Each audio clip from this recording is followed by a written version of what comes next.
Assalamualaikum warahmatullahi wabarakatuh. Nama saya Nur Latifah. Saya akan berbagi informasi bagaimana caranya menggunakan Google Meet. Tapi sebelumnya, saya akan beritahukan dulu kalau ingin membuka Google Meet di laptop, kita tidak perlu menginstal terlebih dahulu, tapi kita cukup buka di sini. Kita buka Google Chrome terlebih dahulu, lalu kita ketik Google Meet. Nah, setelah itu di-enter, lalu setelah hasil pencariannya keluar, kita pilih yang ini, Meet Google. Kita klik. Nah, tampilannya akan seperti ini.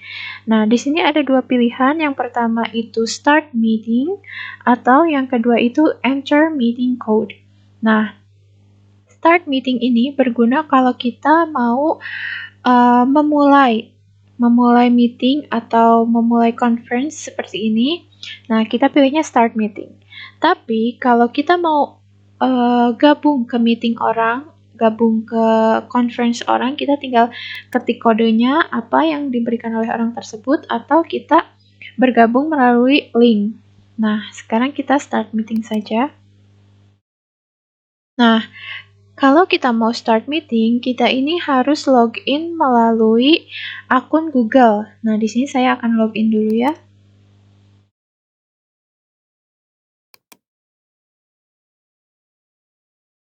Nah, setelah login, tampilannya akan seperti ini. Ini sedang loading, kita tungguin saja. Nanti di sini akan keluar muka saya ya, wajah saya. Nah, wajah saya sudah keluar.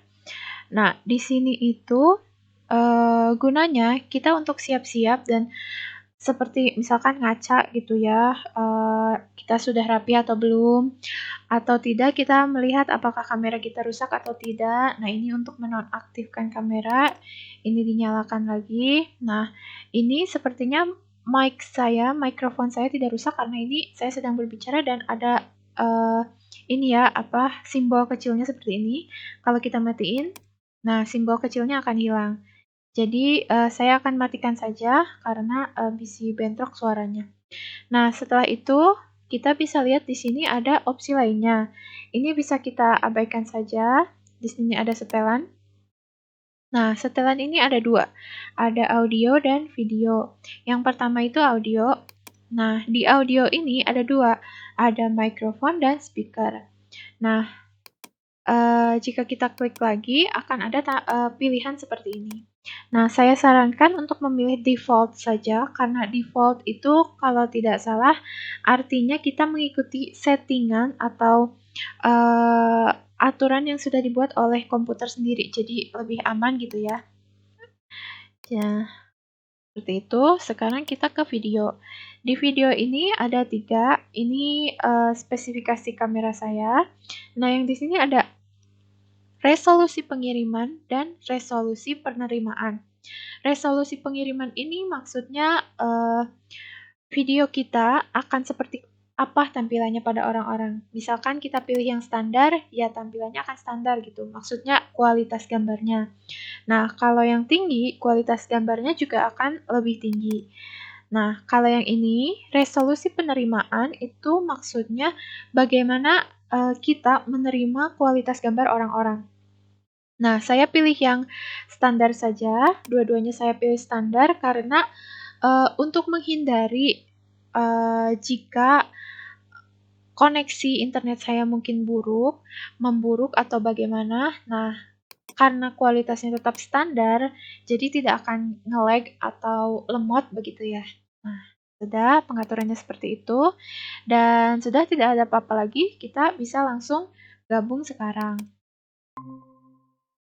Nah, ketika saya pencet gabung sekarang tadi, akan ada notifikasi seperti ini. Nah, ini merupakan link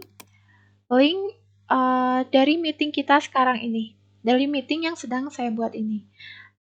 Bisa langsung disalin saja, disalin seperti itu, lalu kita kirim ke orang yang kita tuju gitu. Maksudnya biar mereka gabung gitu. Nah, ini saya kirim ke diri saya sendiri biar bisa memperlihatkan bagaimana jika ada orang yang gabung dengan meetingnya. Nah, ini saya sedang gabung dulu dengan meetingnya lewat HP saya. Nah, sudah ada. Nah, mungkin jika Anda menggunakan meeting ini untuk kelas, ini mungkin ketika siswa gabung akan seperti ini ya tampilannya. Bisa diizinkan atau ditolak saja. Nah, kita izinkan. Nah, tampilannya akan seperti itu. Ini kita close saja. Nah, yang link tadi, jika kita lupa mengkopinya, kita bisa dapatkan di sini. Detail rapat. Nah, linknya masih ada, tinggal di copy lagi lalu dikirimkan ke siswa begitu. Nah, setelah pengaturan ini kita bisa lihat di ujung kanan atas ini. Ada ini. Yang pertama, ini itu bisa kita gunakan untuk melihat ada berapa orang di meeting ini atau conference ini. Di sini ada saya. Di sini ada saya dan maksud saya di sini handphone saya dan di sini laptop saya sebagai host atau tuan rumah. Nah, setelah itu, selain kita mengundang orang melalui link, kita juga bisa mengundang orang dengan cara dimasukkan emailnya. Nah, setelah dimasukkan emailnya di sini diketik, nanti orang yang memiliki email tersebut akan mendapatkan notifikasi berupa undangan untuk bergabung di conference atau meeting ini. Nah, setelah itu di sini ada chat, fitur chat. Nah, fitur chat ini menurut saya berguna jika sedang kelas, Bapak Ibu sedang kelas, dan ingin mengirimkan link absensi mungkin ya, seperti Google Form. Nah, saya di sini contohnya akan seperti ini saja. Nah, seperti ini nanti akan tampilannya akan ada di sini. Setelah itu, selain fitur orang dan chat ini, ada juga ini jam. Dan di sini ada kotak kecil. Nah, ini merupakan saya ya. Saya versi lebih kecilnya gitu ya. Nah, kalau kita ingin melihat muka kita saja di layar yang besar ini, bisa kita pencet ini. Nah, di pin. Nanti di layar ini akan terlihat muka kita. Jika sudah selesai, bisa lepas pin. Nah, lalu di sini ada ini, apa namanya? Nah, ini merupakan kotak-kotak yang berfungsi untuk tombol yang berfungsi untuk biar kita bisa seperti ini. Jadi, kitanya terlihat di layar dan siswa atau orang lain terlihat di sebelah sini. Berhubung ini cuma 2 orang, jadi tampilannya seperti ini. Kalau ada banyak, tampilannya akan kotak-kotak kecil seperti itu. Ya, seperti itu kotak-kotak kecil. Nah, jika sudah selesai bisa kita pencet lagi. Nah, ini tampilannya akan si orang yang kita undang saja. Nah, setelah fitur yang di sini, di kanan atas ini, di sini ada presentasikan sekarang. Nah, fitur ini menurut saya sangat berguna untuk ibu bapak guru jika ingin menampilkan PowerPoint atau materi-materi untuk siswa dibaca ketika sedang mengadakan meeting ini. Di sini ada 3 pilihan. Yang pertama, seluruh layar Anda. Nah, seluruh layar Anda ini, ketika kita pilih ini, maksudnya berbagi layar kita. Nah, layar kita itu akan terlihat dari atas sampai bawah, dari kanan sampai kiri, semuanya terlihat layar laptop kita. Misalkan YouTube, WhatsApp, ini saya sedang membuka, akan terlihat juga di layar orang-orang yang kita share screen-nya tersebut. Nah, ini juga saya sedang membuka Bandicam dan Google Chrome dan lain sebagainya. Orang-orang akan bisa melihat itu. Kita coba saja.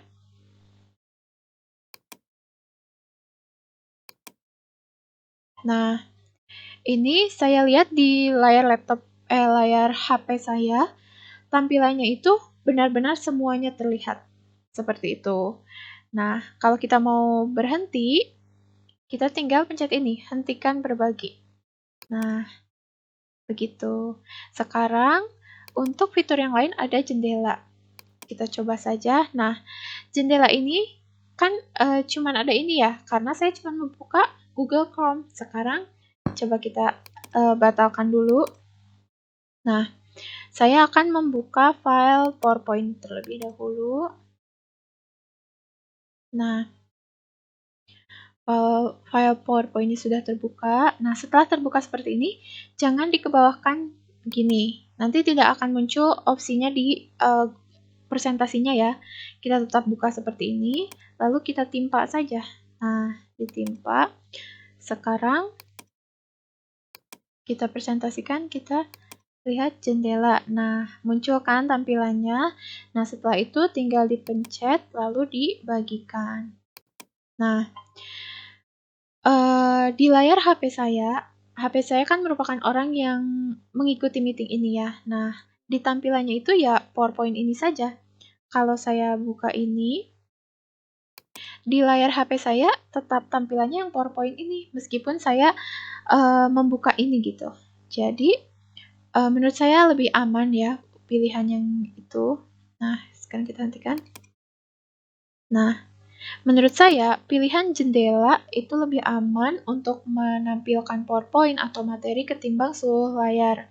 Karena seluruh layar itu seperti benar-benar memperlihatkan kita sedang apa gitu di laptop ini. Kalau jendela, orang-orang hanya bisa melihat apa yang kita ingin mereka lihat gitu. Nah, kalau tab ini menurut saya sama ya fungsinya. Seperti tadi, kita ingin orang melihat PowerPoint saja begitu. Nah, tapi kalau tab ini langsung berhubungan dengan Google Chrome. Misalkan di sini saya sedang buka YouTube dan saya sedang buka WhatsApp. Nah, orang-orang juga bisa kita share atau kita bagi layar kita di YouTube atau WhatsApp tersebut. Kita contohkan ya. Bagikan. Nah, saya lihat di layar handphone saya itu tampilannya YouTube ini. Benar-benar YouTube ini saja. Atasnya ini nggak kelihatan, bawahnya ini juga tidak kelihatan.